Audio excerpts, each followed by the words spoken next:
Le désir de Moïse, Moshe Rabbeinu, habitant de Kirya Arba Hébron, bien-aimé et héroïque, à la veille du Saint Shabbat, paracha devant Etchanan, Shabbat Nachamu. Notre paracha traite de la supplication de Moïse demandant à entrer en terre, « Laisse-moi passer, je te prie, pour voir ce bon pays, cette belle montagne et le Liban. » Moïse demande à traverser le Jourdain, à se rendre vers Sichem, là où le peuple d'Israël est entré après son arrivée dans le pays, Jéricho et Sichem, pour voir la terre d'Israël de près. Le Saint, béni soit-il, lui dit, « Assez, ne me parle plus de cette affaire, tu ne peux pas entrer dans le pays. » Moïse prie une fois, encore et encore, 515 prières, « Je veux entrer dans le pays. » Le rabbin Kook dit, en apparence, Moïse n'a pas été exaucé, mais il a accompli quelque chose d'immense par sa prière.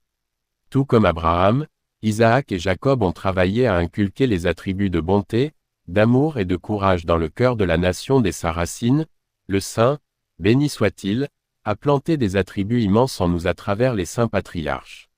Le Saint, béni soit-il, plante dans notre paracha un attribut formidable dans le peuple d'Israël par l'intermédiaire de Moïse, et cet attribut est le désir de la terre d'Israël. Combien je supplie, priez mes forces pour la terre d'Israël. Je veux la terre d'Israël. Et c'est ici, dans notre paracha, que ce désir est établi. Moïse n'est pas entré dans le pays avec ses pieds, mais il a planté en nous tous, cet immense désir de la terre d'Israël. La situation sécuritaire et la perspective juste. Nous sommes au matin d'une journée difficile. Nous voulions parler aujourd'hui de consolation et laisser Tisha B'Av derrière nous. Ce matin, il y a eu une attaque grave en Samarie au cours de laquelle Bania Omela, que l'Éternel venge son sang, a été assassiné, l'un des héros de la Samarie.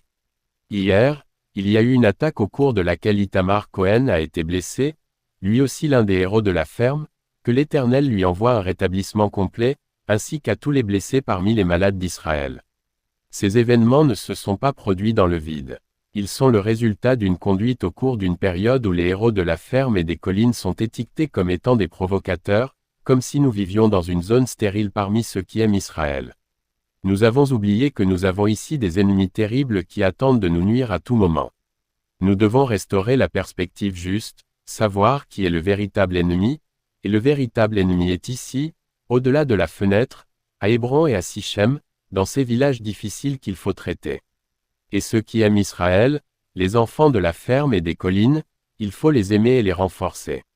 Nous renforçons Ava Gilad avec tout ce qu'elle a traversé avec l'incendie, dans cette attaque terrible. Nous les embrassons, nous les renforçons.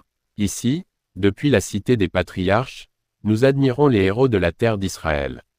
Directive Zalakik pour la situation sécuritaire.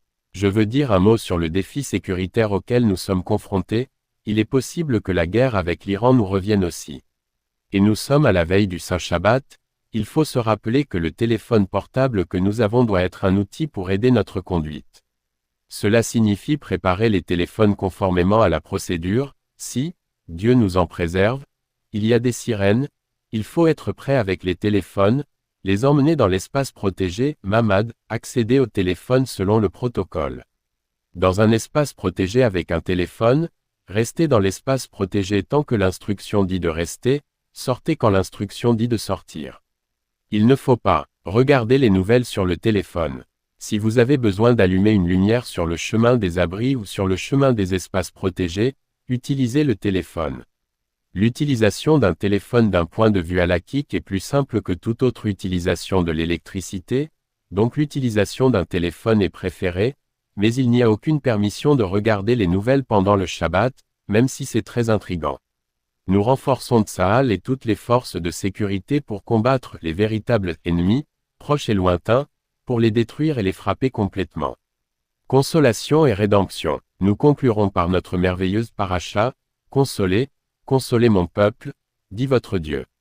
Le rabbin Charles Abdi, la véritable consolation pour le peuple d'Israël ne peut venir que du Saint, béni soit-il. La grande consolation est que le Saint, béni soit-il, dira à chaque nation, à chacun du peuple d'Israël, tu es mon peuple, tu es saint des saints, tu es toi-même Israël pour moi. Tous parmi le peuple d'Israël, consolez, consolez mon peuple, c'est la plus grande consolation. Et une étape viendra où nous pourrons voir de nos propres yeux que toutes les dures souffrances en valaient la peine pour atteindre ce stade, ainsi dit le rabbin Charlap. C'est encore difficile pour nous, nous avons besoin de consolation, nous prions pour la consolation, mais il est impossible d'ignorer l'immense consolation que nous avons déjà méritée l'année dernière, et elle est inscrite dans le verset, « Monte sur une haute montagne, annonciatrice de Sion, élève avec force ta voix, annonciatrice de Jérusalem, élève-la, ne crains point, dis aux villes de Juda, voici votre Dieu. » Point. Parfois, en regardant les événements de près, ils semblent très durs et douloureux, et ils sont en effet douloureux, mais d'une perspective d'en haut, il faut regarder tous les immenses progrès. Quiconque regarde la route de la cité des patriarches à Jérusalem, ce qu'elle a traversé l'année dernière sur la route 60 qui a été pavée et construite sous nos yeux, avec toutes les collines et les fermes le long du chemin, avec tous les quartiers en expansion de la cité des patriarches maintenant, Kiryat Arba Hébron de l'intérieur et de l'extérieur, voit la rédemption de ses yeux. Nous sommes chanceux d'avoir mérité cela. Puisse-t-on mériter une consolation complète, une rédemption complète, bientôt, très bientôt. Shabbat Shalom et de bonnes nouvelles.